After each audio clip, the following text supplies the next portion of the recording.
Hey, what is up, y'all? This is DHR2 Productions. I am back with another brand new content. So, last night I posted this on my community tab and on Twitter that we're going to be doing an article on Tessa Rao, aka AZ Garcia, the Dino Fury Green Ranger. And let's just say I found some of the things that she's talking about are very relatable. So, with that being said, let's hop into it.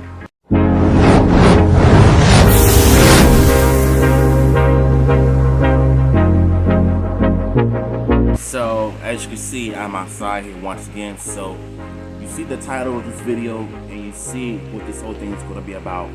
So, without wasting any time, let's just get into this article. We have a studio in Auckland with a couple of different sets, and then we filmed on locations all around Auckland, from the center of the city to out in the whoops, just over, which was amazing. So, this is what she said. And I think for the most part, she's going to be everyone's favorite ranger because the first LGBT ranger on there, and she has a cool attitude, and she's like, she has some interesting good and bad focused episodes dedicated to the character. But for the most part, I still think she's one of the coolest Green Rangers we've had since Tommy. So we're going to read with the interviews and ask her, and then we're going to read some of her words. As the Power Ranger suit's uncomfortable for you to wear. He just had to say it, didn't you?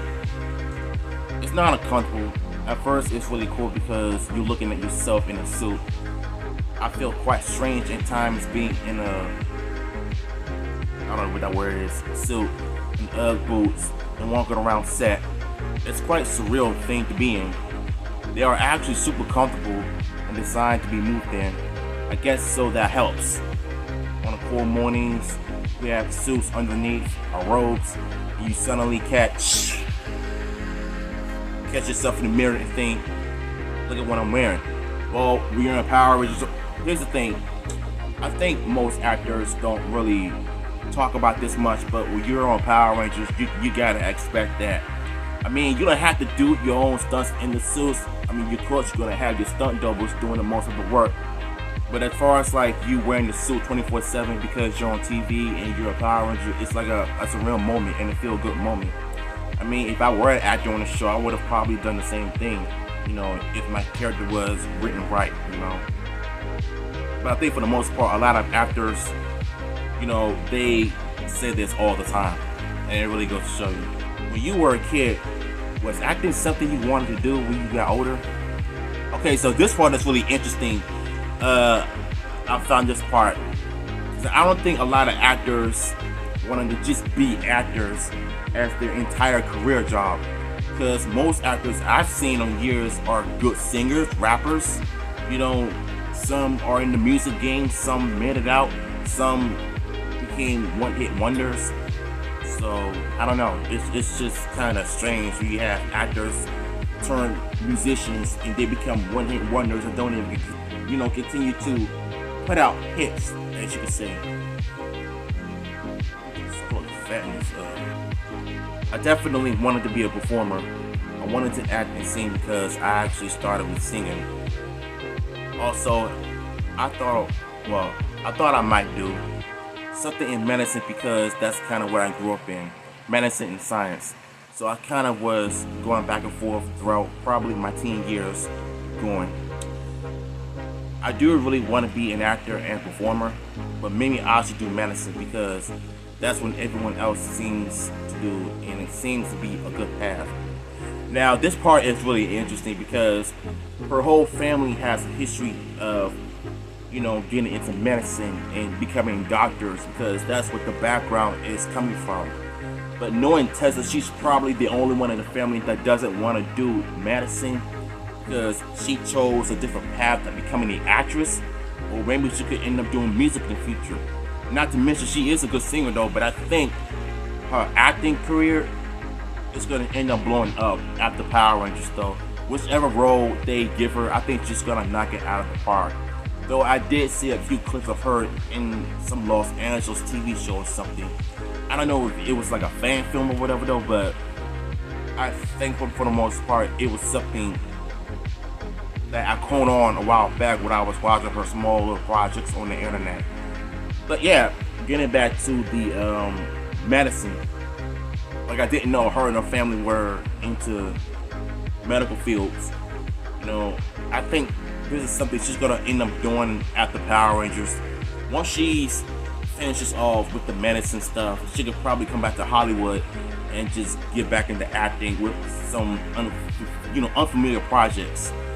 So yeah, the fact that she wanted to do medicine, well, it's an interesting one because I think her in the medical field, she's gonna end up saving a lot of lives, much like how Austin St. John did when he was in the military, was a medical aide for years, working in DC, saving people's lives in real life, becoming a real life hero.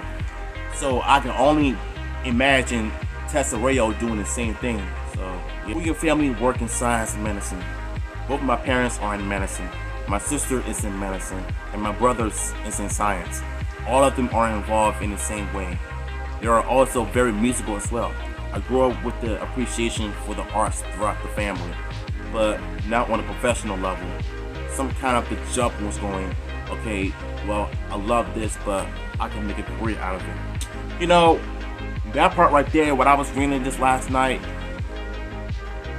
you don't have to just love just one thing. You can just love everything. Love what you learn throughout different careers in life, whether it's medical fields, music, acting. Like, it's all about the art. The more you learn about the arts, the more smarter you become better, and your knowledgeable will become, more powerful. You know, even if you study hard, you're gonna end up knowing some stuff, but not all of it. You know, just say what you know and just make the best out of it. And that's kind of like what I'm doing with YouTube right now, because I just love doing this. You know, it's one of my favorite hobbies. Plus, I love to draw. You know, you see me draw all the time, and you see me talk about things all the time on YouTube. That's probably the one thing that I want to do. So, if YouTube became a career for me, I would have probably just left everything from my other job and just focus on YouTube and make money online.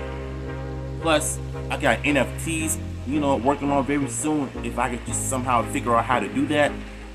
Plus, 2022 will be the year of this. So let's continue with the article. Can you play any musical instruments? I can play piano and guitar. I grew up learning piano classically, but eventually kind of turned into piano and guitar, both being what I used to accompany myself singing mostly. I don't see nothing wrong with that. I mean, Alicia Keys is known for playing piano and singing and stuff. That's what she's famous for.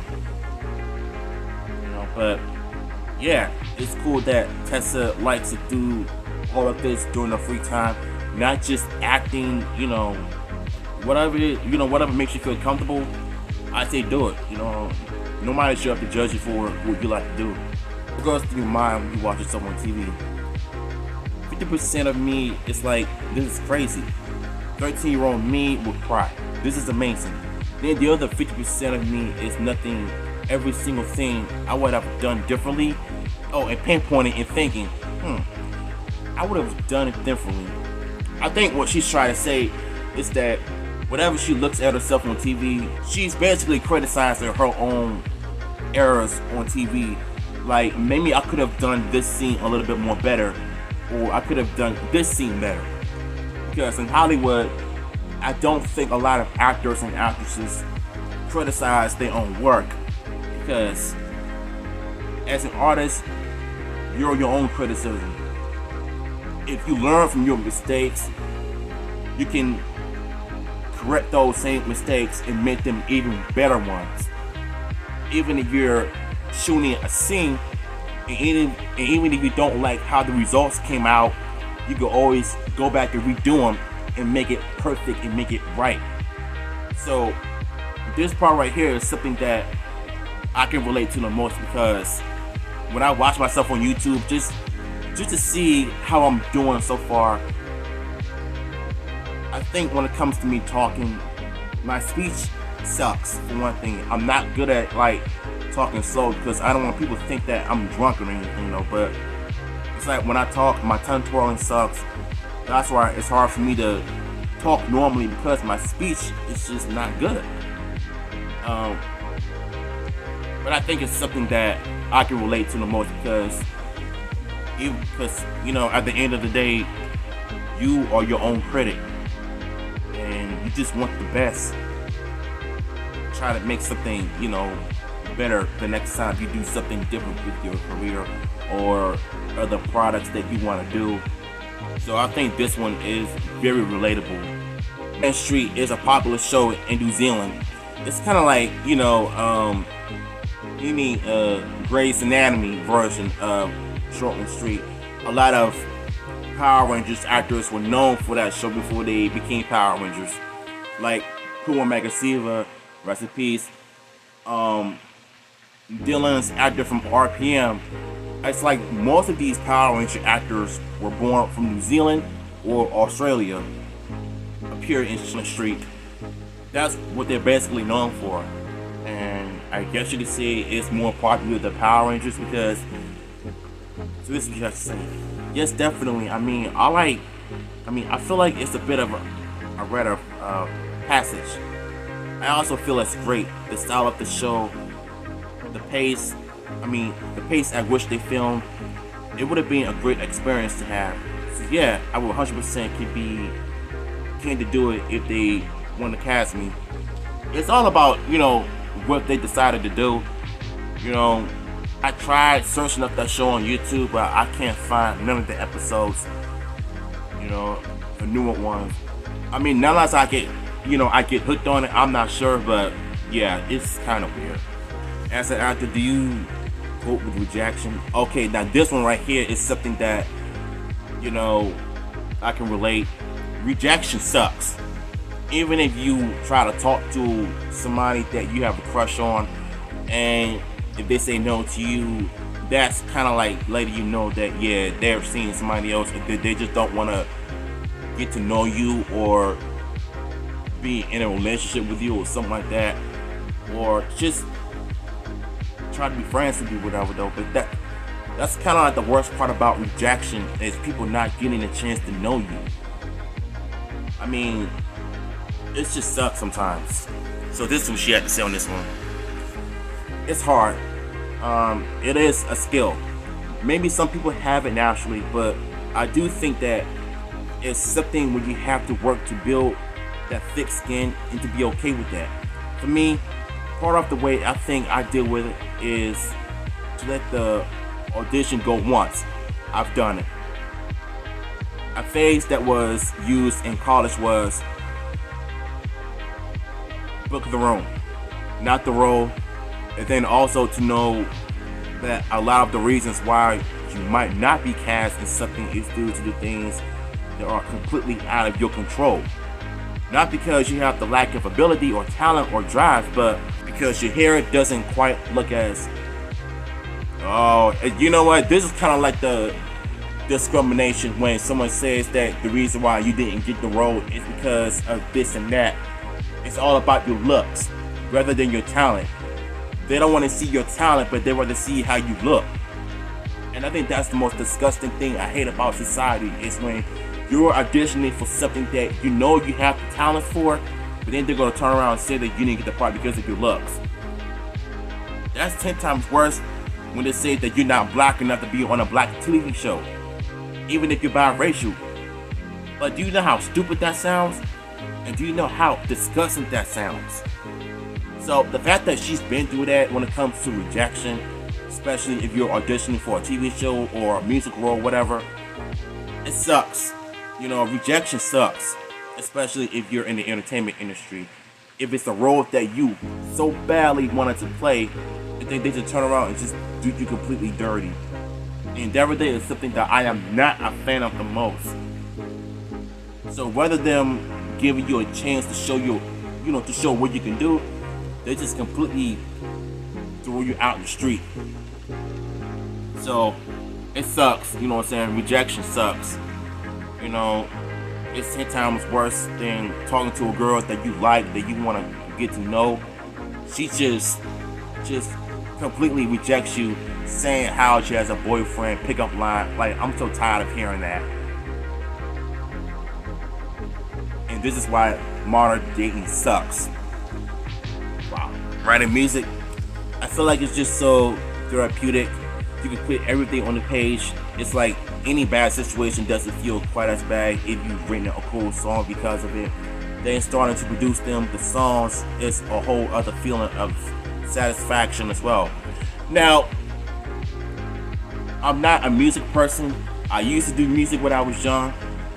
I wanted to rap, but the problem is my rapping skills was not on point. So I just like this was in my teenage years. You know, I think I was around 16 or 17 when I was trying to rap, but it sucked. So I just stopped doing music, just concentrate on doing what I love doing, which is art, which was my God-given talent. If it's something that you're not good at, other things, just stick to the ones that you know. So that's what I was stuck with doing. Plus, me even trying to sing for the first time. I mean, I have a voice, but it's not like everybody else's. So that's why I'd rather just do art, because it's just my number one passion. So that and YouTube. Even if I want to start acting soon, you know, I have to showcase either my voice acting skills or my making short films like I've done in the past. So yeah, I mean, her just writing songs about bad situations in real life and putting it on paper and just make a song about it, it's a good thing, you know. And yeah, I mean, that's the one thing I learned about life also is if you're having negative thoughts, at least you could do is write it in a dictionary or just not let your whole family read it.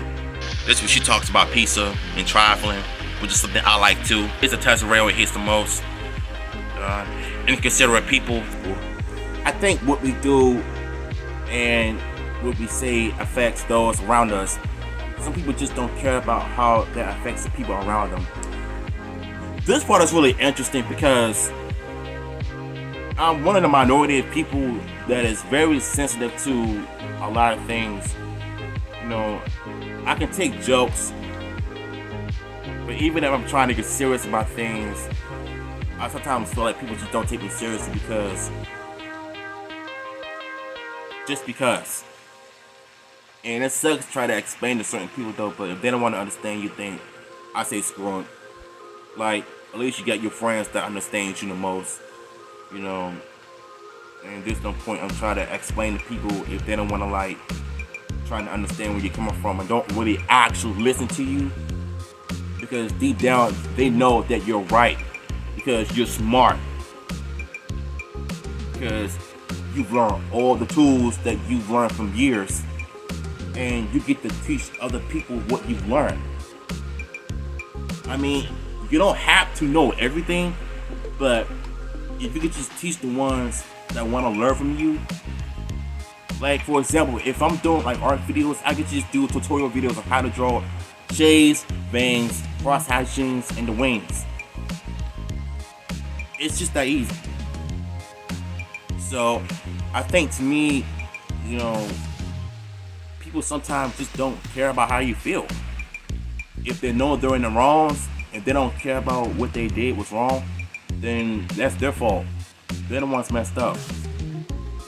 Because when they're miserable, they rather bring that miserable into other people's lives to make them feel bad, to gain sympathy and try to make people feel sorry for you. I don't rock with that. Yeah, I think this is one that really irritates me the most, being stuck in traffic, especially if you're going somewhere that you got some places to be, you know, like a store, or you're going out of town. It's worse. Now, Confrontation. Now this is the one that I can really relate to the most. Is Confrontation, because when someone confronts me, you know, I can either deal with it on my own or just call somebody to be by my side and help me deal with the situations. But as a man, I gotta learn how to do things on my own, as far as like dealing with, you know, confrontations and how to solve problems, you know, and how do I deal with them instead of just like running away. So I'm really bad at confrontations. I get shaken and nervous. That's me. And I just want everyone to get along. That's me. So I'm not the one to confront people. They're just the one I relate to most because I'm the exact same way. Now, knowing me having a disability, I've always been like this with people, family members, friends, and regular people at the same time because I don't like drama. I just want to see people happy. Like, that's basically what I want to see, is just people happy. I don't want to see the negative outbursts in any negative situations. Even if you're accusing me of something that I didn't do, or you just want to confront me, or confrontation, or whatever, even trying to fight me for something that I had no involvement of, and it sucks. And I get real nervous when someone makes me mad, or they want to argue with me over something stupid. And it gets to a point where, if you react to certain ways, I'm gonna react the same way. Because your reaction caused my reactions to react the same way. When you shout and curse me out, if you curse at me, I curse at you back. Don't think I'm gonna take it or swallow it. It's just like when somebody hits me, I hit them back. It's just that simple. You learn how to fight back. You learn how to fight your own battles. I think that's one thing I need to learn how to do on my own.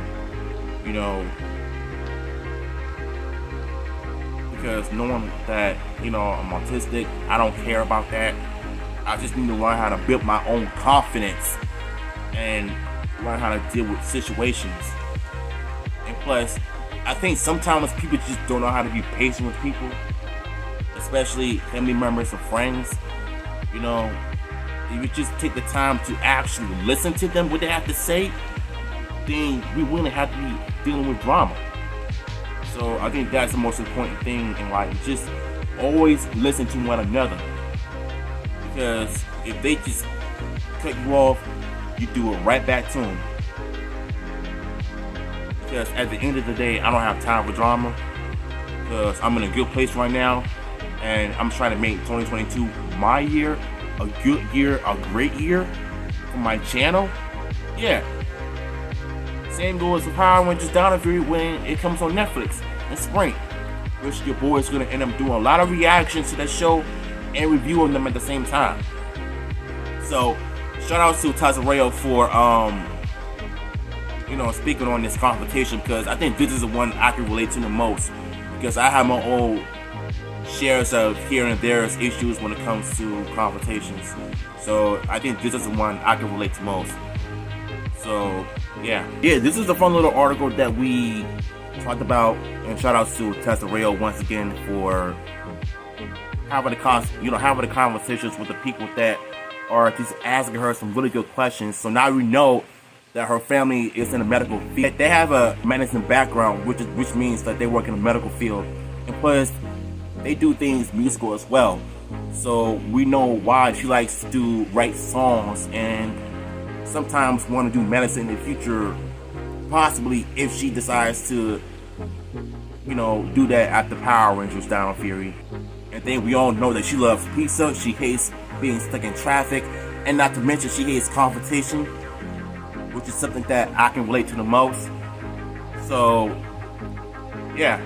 And even if she is her own critic sometimes when she sees herself on TV, like if she doesn't like what was done on TV, she can always say, I could have done this one thing better, but if I could just do it right, for the most part, I believe that it's going to end up being better than I did before. So at the end of the day, like I said, you are your own critic. That means that you can make your product improve, so everybody will respect what you do. So y'all enjoy this video. Let me know in the comments down below, and I will see you in my next video.